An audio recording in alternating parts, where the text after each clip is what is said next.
Now that Anna has made her choice, how will she use it? I can't wait to find out.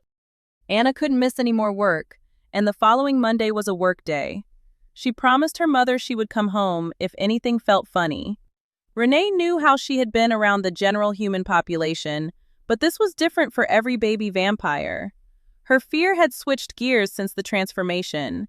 She thought of every possible scenario where this could go horribly wrong. What if someone pissed Anna off, and she just ripped their arms out of the socket? What if she moved too quickly and someone saw? The worst was, what if someone cut themselves and she fed on them? What then? What would they do then? Mom, Mom? Earth to Mom, Anna said, waving her hand in front of her mother's face. You have to calm down. I'm going to work just like always, and I will be home at 6:30 just like always. If I'm going to be late, I will call. You will call me every chance you get. That is what you will do, Miss Sassy Britches. Her mother swatted her 24-year-old old behind as she left the house. Anna opened the door of her mother's Honda and made a mental note to go car shopping. Her car had been totaled in the accident, and she hadn't taken the time to find a new one. She had a long list of things to do, but she would take one thing at a time. First, she had to get through this day. Then she had to see how it would go with her newfound abilities. Anna pulled into her regular parking spot and made her way inside. She casually spoke to some of her colleagues and noticed them giving her a peculiar glare. Anna smiled as she thought of them gossiping about the work she clearly had done. The nosy Bettys in her office would hint and probe her about where she had been. Anna would gladly tell them the truth. She would tell them she was feeling a little under the weather and that the doctor recommended she stay at home for a few days. That was not a lie because that was precisely what her mother mesmerized the doctor into writing on her note. They then would say how they couldn't believe how Anna lied. She found some morbid satisfaction in that thought. She had never been one to care about other people's opinions, and she was sure she wouldn't start now. Anna's first client was due at 9:30, so she began to read over her file and sip her delicious iced coffee frappe, something she bought at the coffee shop. She nibbled on a lemon-filled donut, of which her mother would surely disapprove. Renee tended to frown on anything unhealthy unless she prepared it herself. Somehow, she figured it had to be a little better for you if it was homemade. 9:30 came and went, and her client never showed. She put a note on the top of the file with an oversized paperclip. She shoved it in her "to be looked at by the end of the day" pile. She retrieved her 10:30 appointment and readied herself. Dayla Vanjoy strolled through the office doors at 9:35, chomping on a piece of gum and reeking of cigarette smoke. She had her hair pulled back in a banana clip. Anna didn't know they still made those 80s nightmares. It was so tight it looked like it might pull from the roots at her temples. The front was poofy, a true sign of the all-powerful rocker chick. The only thing missing was the denim miniskirt and the rocker tee of choice. Dayla had on her waitress uniform from the local Greasy Spoon and seemed to be in a hurry. "Ms. Vanjoy, glad you could make it, but where is Tony?" Tony was the son of Dayla, and it seemed there was always some reason he couldn't attend these court-mandated sessions. "If I have told you once, I have told you 1,000 times. I can't just bring him all willy-nilly. I have to be at work at 12. I wouldn't have time to drive him all the way back to the sitter now, would I?" Dayla glared at Anna, swinging her bony leg as if she were completely put out. "We have discussed this over and over, Dayla. If you don't bring Tony with you, I can't tell the judge he is fine. I'm not going to do that. I understand you have a job, but so do I. And seeing Tony is my job. The judge ordered it. If you want to keep your son, I suggest you follow the rules," Anna wanted to add, for once in her life, but she refrained. "Now you listen here." Blah, blah, blah was all Anna heard. She knew the drill. Dayla would say something like, "He is my child, I know what's best for him," or, "I'm doing the best I can here, he is just fine." Either way, Anna wasn't going to accept any more excuses from this junkie whore. There had never been signs of physical abuse, but the school was concerned about his hygiene and proper nourishment. I was concerned with the damage it was doing to his developing mind and his own sense of self-worth. I'm just going to lay it out there for you. You need to call into your job today. and you need to have Tony in this office by 1 o'clock, or I will have DSS at your door today. I can't be any plainer than that. So if you want to keep that check, your son, you will have him here. Do I make myself clear?" Anna stood and held her arm out, suggesting she leave and get the ball rolling. "You ain't never worked a day in your damn life, you snooty bitch. I don't work that kid don't eat, and you don't care. Oh no, you don't care." Dayla stomped from the room, slamming the door behind her. Anna knew there wasn't a snowball's chance in hell she would see them by 1. She would follow through on her threat, though. She could count on that. She put a paperclip on that file and stuck it in her to be done after lunch pile. Anna called home intermittently throughout the day. She wanted to keep her mother at peace because one thing was for sure: she wasn't above coming right on down to the office if she didn't call. One right after another, the clients filed in, 3 before lunch and 2 after. Only one seemed to be positive. The father had petitioned the court for custody of his daughter, and instead of just leaving them be, the court ordered weekly visits. That would have never happened if the mother had custody. It didn't happen when that particular child's mother had custody and beat that child within an inch of her life. Her father stepped in and stepped up, only to be watched and criticized for caring for his child. Anna wondered if it would have been the same if it were a male child. She believed it wouldn't have. Anna looked at her watch and noticed it was almost 5:30, so she better wrap it up for the day. 2 files remained on her desk, and she wholeheartedly meant to see to them. She called DSS and explained the situation with Tony, and they made arrangements to go to the home. She knew the outcome would be Tony's removal. He would be better off anywhere. She looked at the file of the 9:30 appointment. Marcy Patterson was the child's name. She was 13 years old and in a terrible home situation. This was the second meeting they had skipped out on, so Anna gathered her things and began to call the home. She looked in the files and found work numbers for the parents. She tried the mother's workplace first. "Hello, this is Anna Reed. I'm calling to speak to Mrs. Patterson. Is she available?" Anna was as professional as always. Of course, the business didn't need to know her business with Mrs. Patterson, so she didn't give it. "Ain't no Patterson works here no more." She used to, but she was a no-call, no-show 2 days in a row. "Boss figured she quit or something," the youth answered. "You wouldn't happen to know how I could?" Anna didn't get the chance to finish when the receiver went dead. She growled in frustration and gripped the phone and stared at it like it was the wrongdoer. "Okay, that was a bust," Anna said. She was talking to herself now. She was sure she was going nuts. She dialed the second number. "Hello, my name is Anna Reed. Is there a Mr. Patterson there today?" Anna asked, regaining her professional tone. "No, he's out sick, ma'am. He's been out a couple of days. Is there something I could help you with?" a very nice man asked. "Could you tell me if they still live up on River Run Road?" Anna knew she was pushing it, but he seemed willing to answer. "Yeah, I reckon they do. I haven't heard nothing different. Is everything okay?" he asked, realizing he might have betrayed some sort of trust with Mr. Patterson. "Oh, no, he just missed a meeting or 2, and I was trying to catch up with him." Anna tried to sound as nonchalant as possible. "Okay, if you see him, tell him we need him on the job as quickly as he can. We are getting behind here." "Will do, and thanks so much." Anna drew out her words with her best Southern charm. "You're welcome. You have yourself a good one," the nice man said as he hung up the phone. Anna made a choice that day that would haunt her for the rest of her life. She decided to go home and follow up the next day. She would regret that decision. Marcy Patterson's body was found at 2:42 the following day by some hikers up on the trails.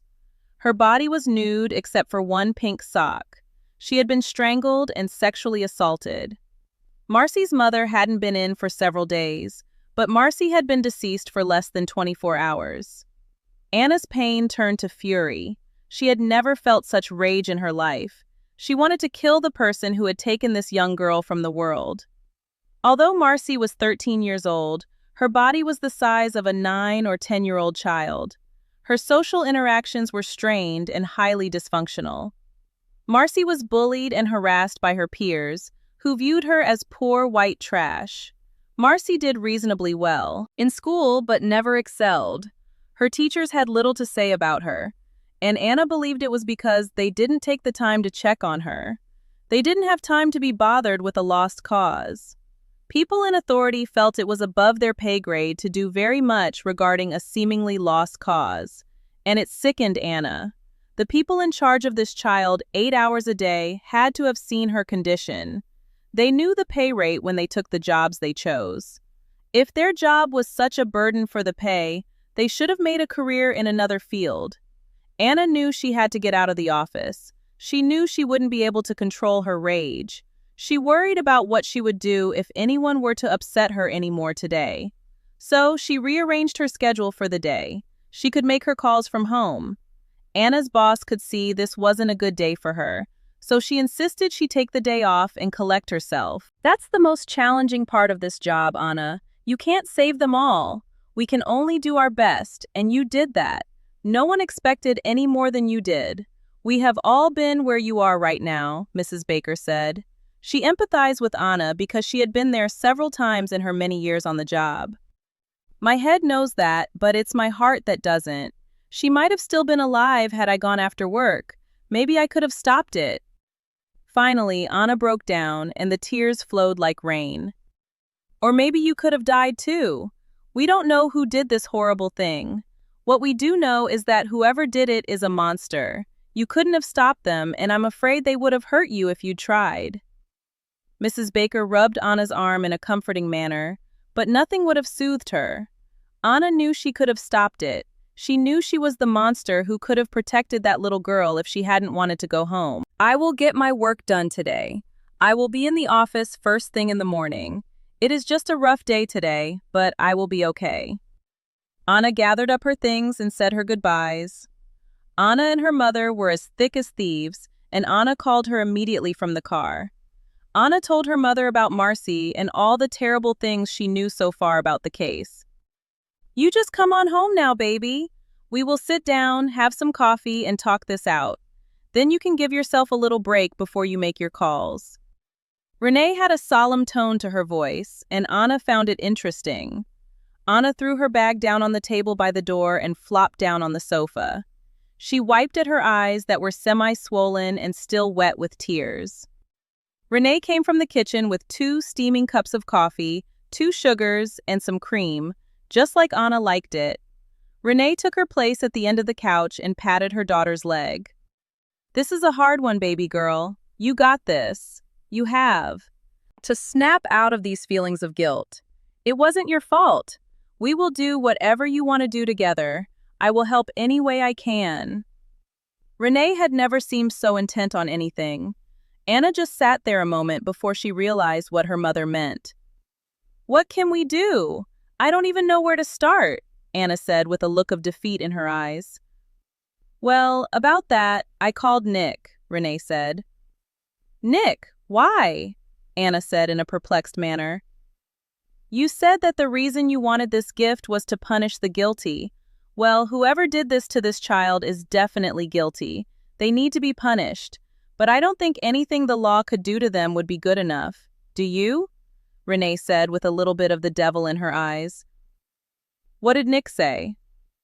He said to use your gift. He asked that you be very careful to maintain your secret, but he agreed that it was now, if there were ever a chance to do good with this gift. He said to follow your heart and let nature guide you. Nature is a good leader if only you will follow. I'm not sure what he meant by that, but he assured me you would when the time came, Renee relayed. Anna wiped the tears from her eyes and took a deep breath. He said your emotions were in overdrive. He said to try to control them as best you can. Tori was there too. She said you had all the tools to find not only who the culprit was, but to punish them with all they deserve. She would be the hunter, not the prey. Tori said to start at the beginning of the end of this child's life and work your way backward to find her killer. It would be easier than you think. She said to get a lick in for her too. Renee smiled as she explained their instructions. Will you go with me? I mean, not right this second, but when I get through with my calls. Anna was almost pitiful with her request. Like you even have to ask, Renee answered. Anna was quick with her work, but not neglectful. She arranged meetings and did check-in calls. She was excited to get started. She imagined the scene was still teeming with officers, so there was no use in getting there in a big hurry. Anna found herself unexpectedly calm by the time she finished up. For once, all the calls were routine and all were cooperative. She was thankful for that. She changed from her work clothes to a pair of faded black jeans and a gray t-shirt. She grabbed a black hoodie from the coat closet and set off to find her mother.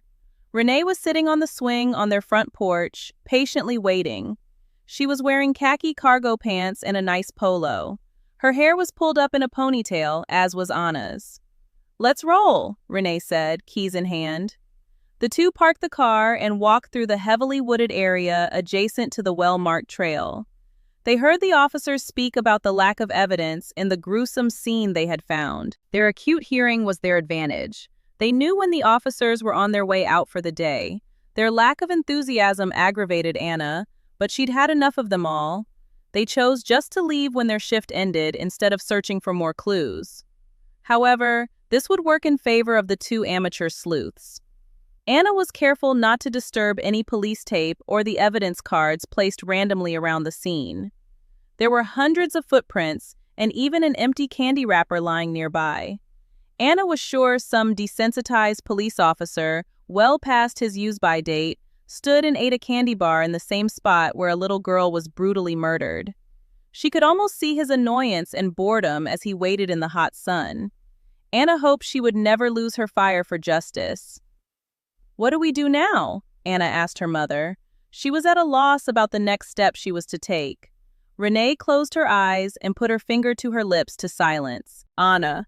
She stood as if in a trace, face tilted to the sky. She allowed the environment around her to lead them in the next direction.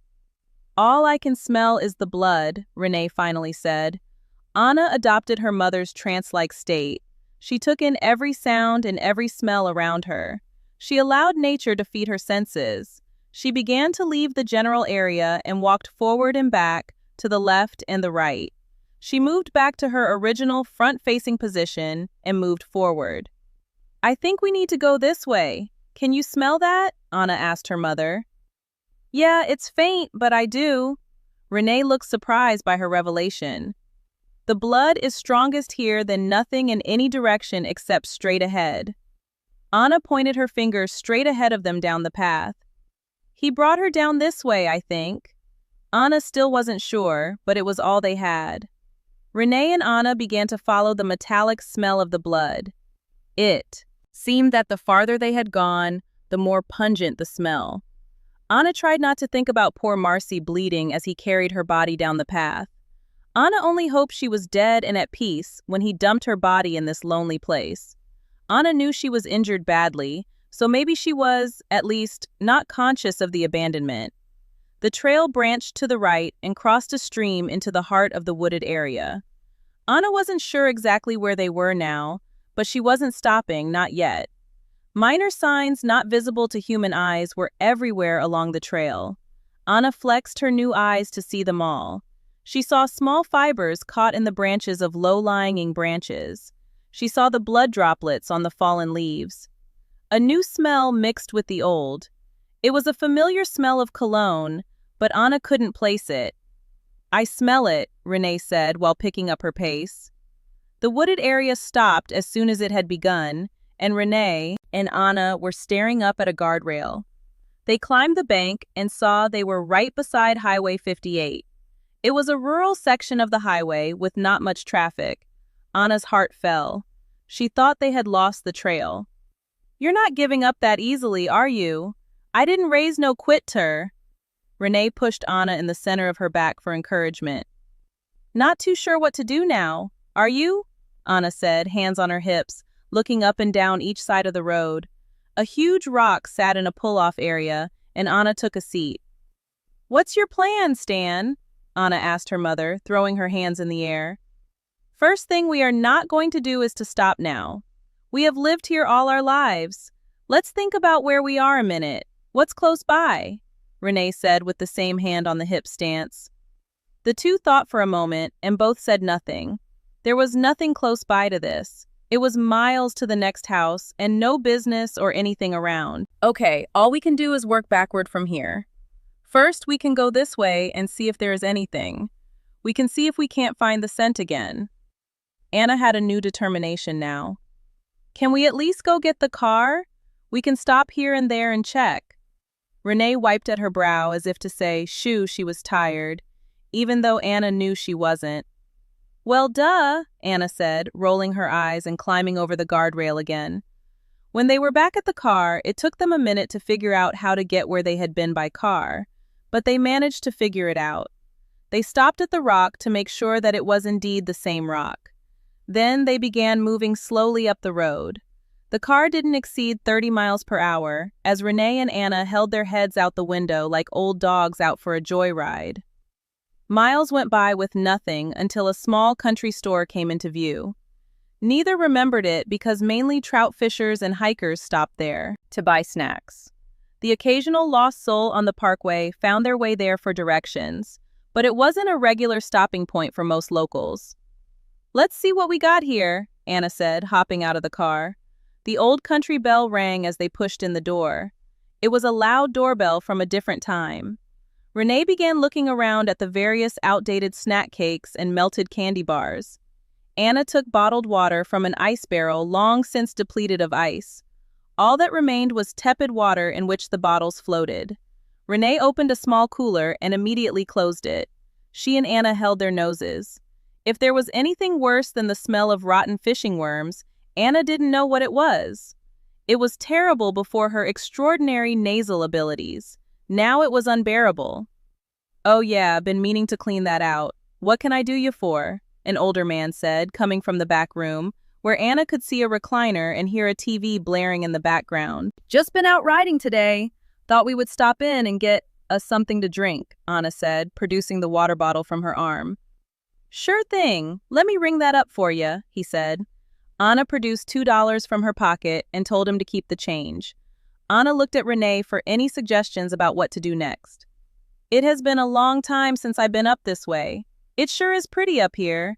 My cousin said he was going to bring his girl up here to fish, but I can't remember for the life of me where he said they would be.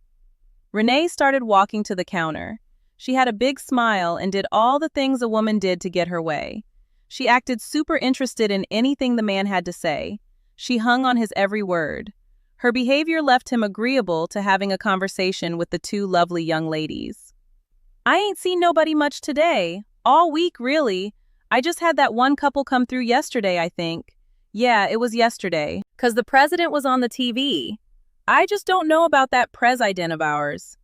He shook his head as if whatever the president spoke about was not in line with his political views. You know what? Maybe he said he was bringing that new girlfriend of his, Anna. Renee raised her eyebrows in a la-di-da manner. Well, she must not be as classy as you two are. That place they was staying at is all run down. It needs to be done away with, if you ask me, the man said, shaking his head with disappointment.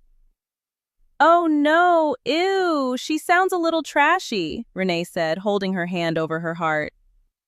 Well, I don't know about that, but that old cabin is shabby, like I said, and a woman like you wouldn't be caught dead in there, the man continued. Where is it? Renee said, acting very conspiratorially. It's that old cabin up on Deer Camp Road. You know, where old Bucky used to stay before he got locked up back yonder. He pointed out the window up the road. About 3 miles up there on the right-hand side of the road. It's bad up there. Probably can't get a car up in there too easy, he said. Well, I'm glad you warned us. We sure don't want to run up on that, Renee giggled. You two better be getting on back home soon. It's gonna get dark, and people get turned around up here all the time. He stood straighter as if he was giving the soundest advice ever. Yeah, we sure will. Thanks so much. We will come back next time we go through here, Anna said, rushing to the door. You do that, pretty lady, the man said, staring at Renee the entire time. Anna and Renee quickly got back on the road. They headed in the direction the old guy pointed. They drove 5 or 6 miles and decided that either they had missed the turn or the old man was senile. They found the closest turnaround spot and headed back toward the store. They drove slowly, looking at every slight turn they could find. Finally, a low-hanging tree branch camouflaged a home, made sign that said, Deer Camp Road. Anna moved up the road a little bit farther and parked the car. They crossed the road quickly and ran up in the woods to find the hunting cabin. After walking for about 10 minutes, they saw the cabin up ahead. It was more of a shack. Rusty tin covered the roof. Several windows had plywood where the glass should be. The old chimney had several bricks missing. It reminded Anna of a child's missing teeth. Anna made a face at her mother as she smelled something similar to the decaying fishing worms. Renee shrugged. Anna motioned to her mother to come on. Renee joined Anna, and they moved stealthily to a window with the actual glass still in the frame. A man sat in a kitchen chair, with his head lying in his arms.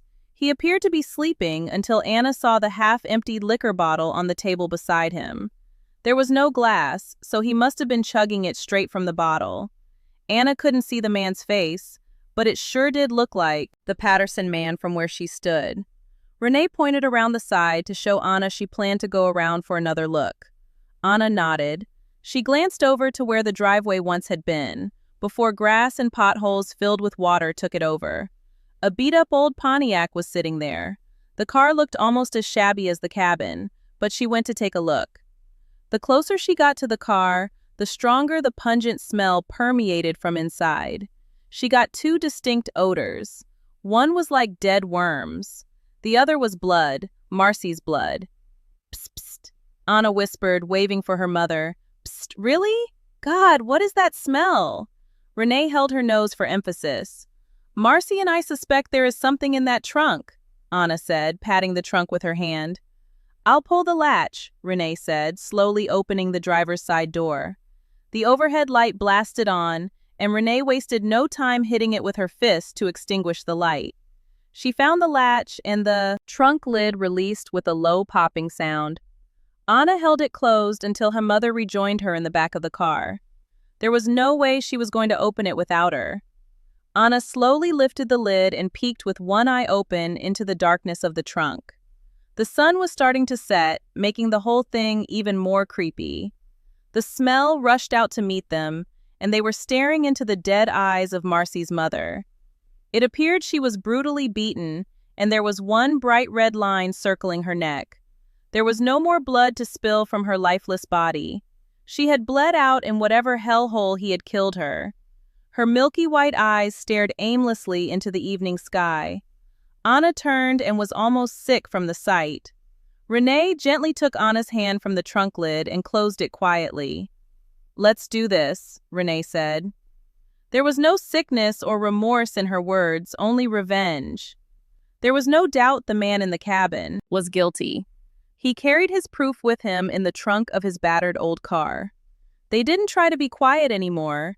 Instead, they stomped like two women on a mission to the front door of what was to be the last thing he would ever see. Anna kicked in the door solely for added effect. The man groaned a little, and one arm slipped from the table, but other than that, nothing. Anna ran over to the chair and kicked it over. Patterson spilled out onto the dust-covered floor. His head bounced off the floorboards loudly. Well, Anna is putting her newfound skills to good use. I can't wait to see what she does next. Until next time, bye for now.